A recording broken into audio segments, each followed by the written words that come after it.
Bonjour à tous et bienvenue sur ma chaîne.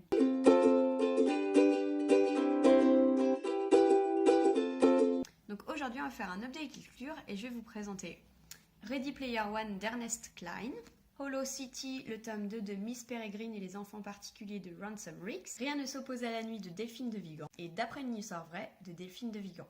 On va commencer par Ready Player One d'Ernest Cline, le coup de cœur des 4 ouvrages que j'ai à vous présenter aujourd'hui. On est dans de la science-fiction d'anticipation.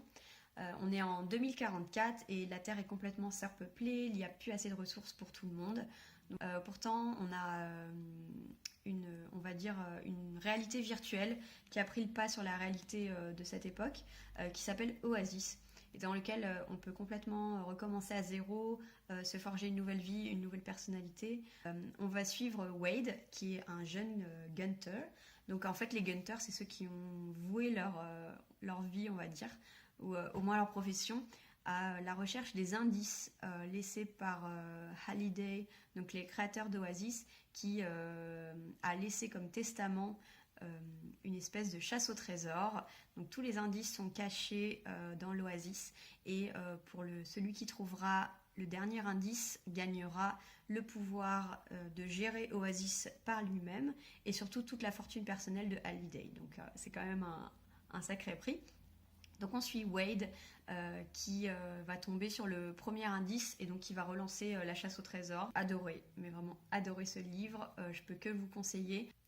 Donc pour moi c'est un livre c'est vraiment un hommage aux années 80, à toutes les références de la pop culture, que ce soit cinéma, séries, dessins animés, musique, jeux vidéo.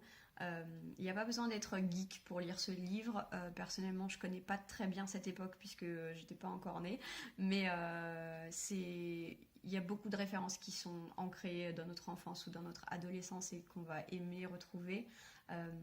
Et même s'il y a des références qui sont inventées, Ernest Cline arrive vraiment à créer cet univers qui est très très riche, dans lequel on est vraiment submergé par tout ce qui va arriver à Wade. On sent vraiment que c'est des personnages qui sont passionnés par la pop culture, et du coup on va se passionner avec eux, et c'est ça que j'ai vraiment apprécié dans ce livre. Donc pour moi c'est vraiment une très belle découverte, je vous le conseille vivement. Donc, prochaine découverte, Rien ne s'oppose à la nuit de Delphine de Vigan. Donc c'est un livre que j'avais depuis une éternité dans ma pile à lire, qu'une collègue m'avait gentiment offert. Donc, ce livre c'est vraiment une très belle découverte de l'histoire familiale de Delphine de Vigan et notamment de sa mère Lucille.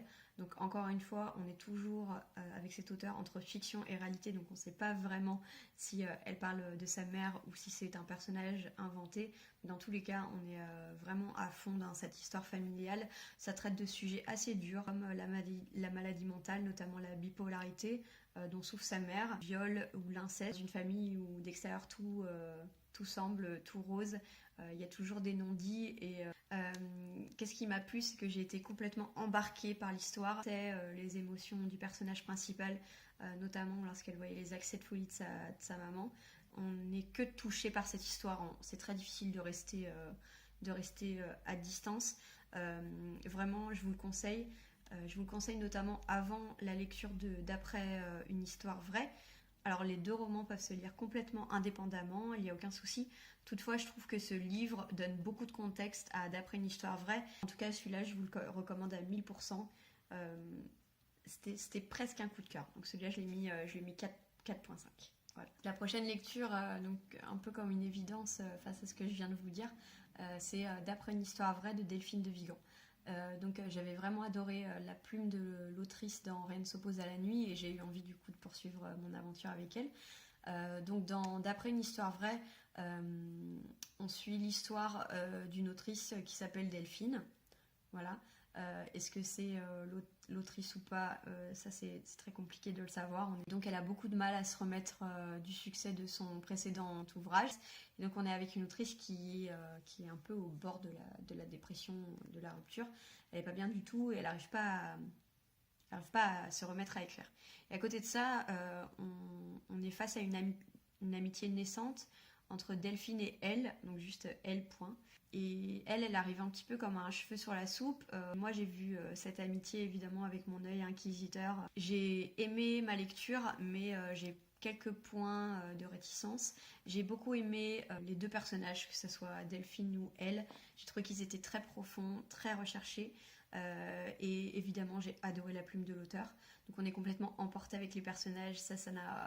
Il n'y a aucun doute que on est vraiment pris par l'histoire et on peut la lire à la limite d'une traite. Il n'y a aucun problème de rythme. Ça, c'était vraiment plaisant. Mes petits points de réticence sont plus sur le côté thriller, on va dire un petit peu plus enquête du livre, puisque évidemment cette amitié naissante, on la voit venir, mais pas du meilleur œil. On sent qu'il va se passer quelque chose de bizarre, mais on ne sait pas trop quoi.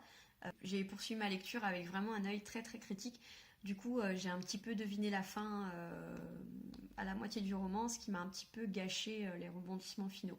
Donc, bon, je pense que j'aurais dû plus me laisser emporter par ma lecture plutôt que d'essayer de chercher les indices à chaque page. Que c'est vraiment une bonne lecture, je vous la conseille pour ceux qui ont aimé Rien ne s'oppose à la nuit et qui veulent un petit peu continuer sur ce personnage de Delphine, cherche la vérité par rapport à sa famille et en même temps sur le travail d'une autrice qui cherche à se remettre à écrire. C'est vraiment très intéressant. Je vous le conseille. J'ai vu le film, j'ai adoré 95% du film et j'ai été extrêmement déçue par la fin, puisque la fin de cet ouvrage est très très très ouverte. On peut un petit peu imaginer la fin qu'on souhaite. Dans le film, la fin, elle est donnée. Pour moi, il fallait enlever les 5 dernières secondes du film et le film aurait été parfait.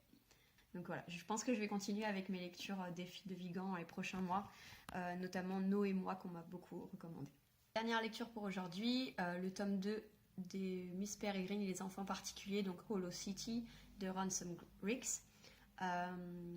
Donc on est vraiment dans du jeunesse fantastique, donc un de mes, on va dire, de mes genres fétiches. Mais dans le tome 1, en fait, on suit un jeune garçon qui s'appelle Jacob et qui est très très proche de son grand-père. Son grand-père qui lui a toujours raconté des histoires un petit peu abracadabrantesques sur des enfants particuliers avec des pouvoirs un petit peu spéciaux. Et Jacob décide de partir sur une petite île au Royaume-Uni pour partir sur les traces de son grand-père après qu'il ait été sauvagement assassiné par un monstre. Monstre qu'il est apparemment le seul à avoir vu. Donc on est vraiment dans cet univers fantastique qui est, je pense, très Tim Burtonesque. Alors c'est pas pour rien que Tim Burton ait fait l'adaptation, que j'ai d'ailleurs pas du tout aimé. Voilà, ça arrive. Mais vraiment, on est dans cet univers un petit peu creepy, un petit peu angoissant, mais pas trop. Donc qui convient tout à fait à des enfants. J'ai vraiment aimé ce tome 2 que j'ai trouvé vraiment sympa. J'ai bien aimé les rebondissements, j'ai adoré les nouveaux personnages et avec les nouveaux pouvoirs. Je conseille vivement la série Miss Peregrine et les enfants particuliers pour l'automne. C'est un univers très très riche qu'a créé l'auteur. Donc en plus des enfants particuliers, il y a différents monstres qui les pourchassent et tout a été extrêmement bien fait et ficelé par l'auteur. Donc pour quelqu'un qui cherche une lecture un petit peu creepy mais sans plus, on va dire dans l'univers un petit peu Tim Burton, tout ça, c'est je pense parfait. J'ai beaucoup aimé le fait que l'auteur décrive les enfants non pas comme des super-héros, mais simplement comme des enfants, et certains sont même adolescents, voire adultes, qui ont effectivement des particularités, qu'ils ont un petit peu rien demandé à personne, mais ils essayent de vivre avec, et ils essayent de vivre leur vie tranquillement sans qu'on les embête. Et ça, c'est quelque chose qui m'a plu parce que j'ai trouvé que ça donnait de la réalité au récit. Évidemment, j'adore les aventures qui sont dedans, il y a plein de rebondissements, il leur arrive toujours des histoires et c'était vraiment un bon livre. Je regrette par contre que ce soit un roman un petit peu passerelle, passe les éléments pour le tome 3 et du coup il y a beaucoup d'éléments dans lesquels on n'a pas les réponses, il va falloir attendre le tome 3 pour ça. Donc voilà, je vais bientôt me mettre au tome 3, mais en tout cas c'était une bonne lecture et vraiment je le conseille. Voilà, c'est vraiment que du plaisir avec Ransom Riggs. C'est tout pour aujourd'hui, j'espère que l'update vous a plu. Si jamais vous avez déjà lu ces livres et que vous voulez en parler en commentaire, n'hésitez pas. D'ici là, je vous fais de gros bisous et puis je vous dis à la prochaine. Ciao!